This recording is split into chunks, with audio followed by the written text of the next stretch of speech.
മിൽമ സമരത്തിൽ തൊഴിലാളികളെ ചർച്ചയ്ക്ക് വിളിച്ചിരിക്കുന്നു. തിരുവനന്തപുരം മേഖലാ യൂണിയൻ ചെയർപേഴ്സണാണ് സമരക്കാരെ ചർച്ചയ്ക്ക് വിളിച്ചത്. വൈകിട്ട് 6:30 പട്ടം മിൽമ ആസ്ഥാനത്താണ് ചർച്ച നടക്കുക. ആദിൽ പാലോട് നമുക്കൊപ്പമുണ്ട്. അതിൽ പറഞ്ഞു നിർത്തുമ്പോഴേക്കും ഒരു അപ്ഡേറ്റ് വന്നിരിക്കുകയാണ്. അതിലറിഞ്ഞോ എന്തൊക്കെയാണ് വിവരങ്ങൾ ചർച്ചയെക്കുറിച്ച്?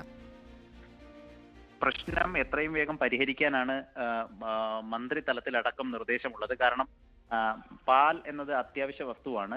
എത്രയും വേഗം അതിങ്ങനെ മിൽമ പ്ലാന്റുകളിൽ കെട്ടിക്കിടന്നാൽ കൂടുതൽ ബുദ്ധിമുട്ടുണ്ടാകും. മിൽമയ്ക്ക് സാമ്പത്തിക പ്രയാസം അടക്കമുള്ള കാര്യങ്ങളുണ്ടാകും. പൊതുജനങ്ങൾക്ക് പാൽ ക്ഷാമം ഉണ്ടായാൽ അത് പ്രതിസന്ധിയിലേക്ക് നയിക്കുമെന്നതൊക്കെ പരിഗണിച്ചാണ് അടിയന്തര ചർച്ചയ്ക്ക് ഇപ്പോൾ മിൽമ തിരുവനന്തപുരം യൂണിയൻ ചെയർപേഴ്സൺ തയ്യാറായിരിക്കുന്നത്. ഇപ്പോൾ സമരം നടത്തുന്ന തൊഴിലാളികളെ ചർച്ചയ്ക്ക് ക്ഷണിച്ചിരിക്കുകയാണ്. എന്തൊക്കെ കാര്യങ്ങൾ ആവശ്യമുണ്ട് എന്നത് ചർച്ച ചെയ്ത് പരിഹരിക്കാം എന്നതാണ് നിർദ്ദേശം. ഇത് സംബന്ധിച്ച് ചർച്ച പട്ടം മിൽമ ആസ്ഥാനത്ത് ഇന്ന് രാത്രി 6:30 നടക്കുമെന്നാണ് അറിയുന്നത്.